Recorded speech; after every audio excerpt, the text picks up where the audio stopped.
Mi nombre es Diego Pomareda, abogado constitucionalista y profesor de la Facultad de Derecho Católica, y el día de hoy voy a desarrollar el contenido del artículo titulado Reformas parciales y no constituciones en el marco de este proceso constituyente que nos encontramos en el país.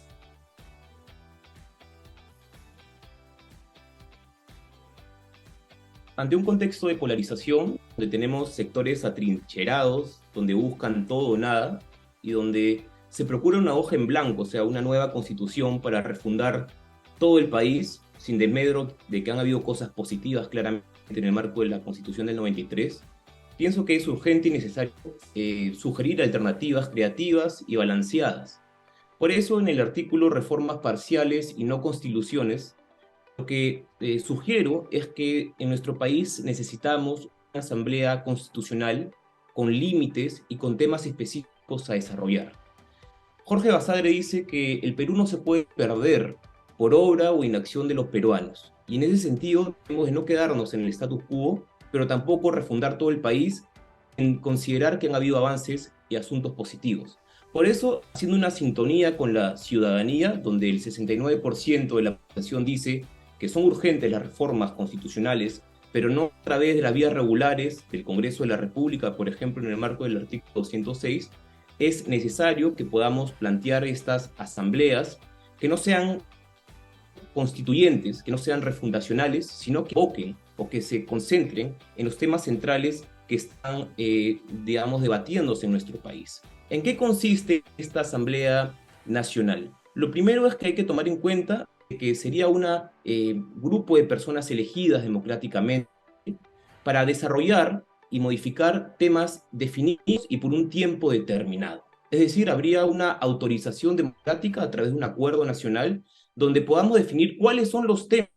que aquejan a nuestra ciudadanía, cuáles son los problemas y los puntos de conexión entre las quejas ciudadanas y los problemas constitucionales. Por eso es que es importantísimo identificar este diagnóstico. Además, va a permitir que podamos elegir postulantes más especializados, que haya un debate público en torno a las reformas constitucionales y los temas, pueden ser 6, 7 temas fundantes, importantes en nuestro país, sobre los cuales podemos concentrar la atención y no una deliberación abstracta, abierta, sin ningún contenido y solamente declamas políticas. Además, podemos tener un grupo de asambleístas concentrados en una sola tarea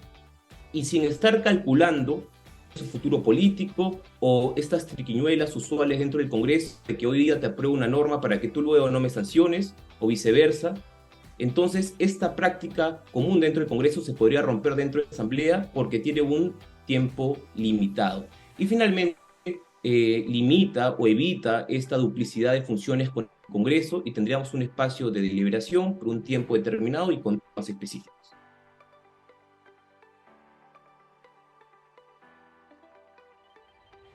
La Asamblea Constitucional que estoy planteando se diferencia de la constituyente primero en que tiene límites, es decir, no permite este espacio de extralimitación que es recurrente en nuestra región, por ejemplo Venezuela, por ejemplo Bolivia, donde los presidentes se perpetuaron y limitaron derechos fundamentales. Entonces el primer punto, creo yo que se limita o se restringe este síndrome del caballo desbocado, que yo le llamo, es decir, un caballo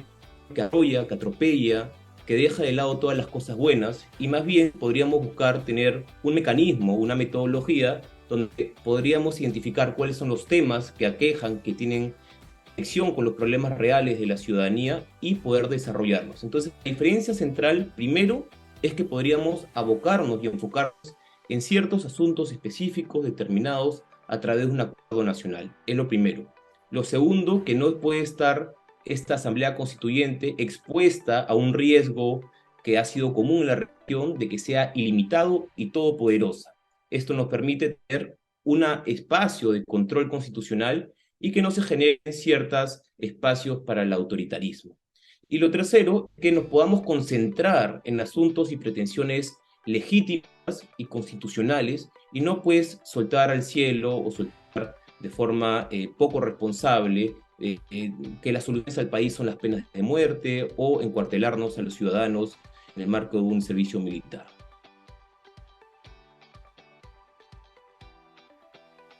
En cuanto a las temáticas que deben de ser desarrolladas por esta Asamblea Constitucional, creo que no deben de ser definidas o dadas por un grupo de personas o especialistas, sino más bien que debe ser producto de un proceso deliberativo. Sin embargo,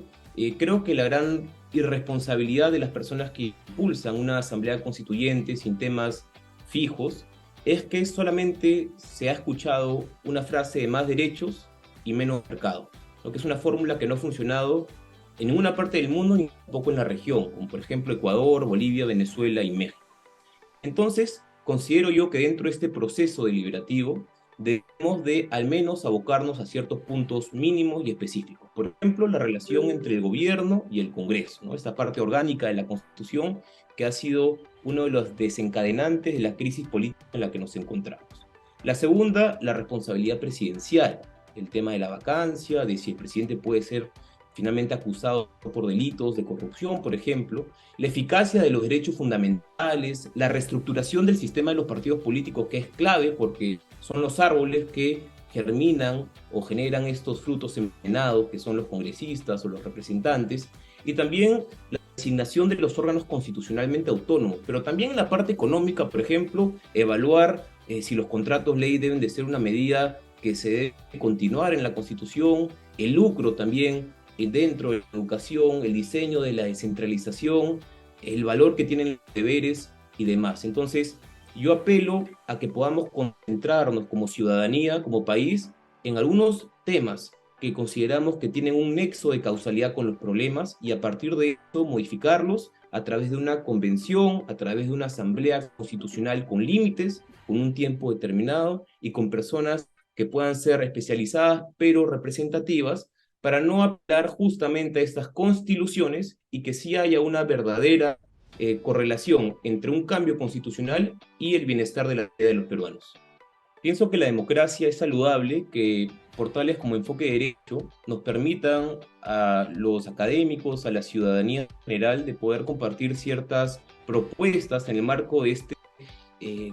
sistema de crisis en el que nadie puede ponerse de acuerdo. Entonces felicito ese espíritu democrático y espero que podamos apelar a la ciudadanía para encontrar puntos mínimos, puntos en común para unirnos como peruanos y salir de la crisis en la que nos encontramos.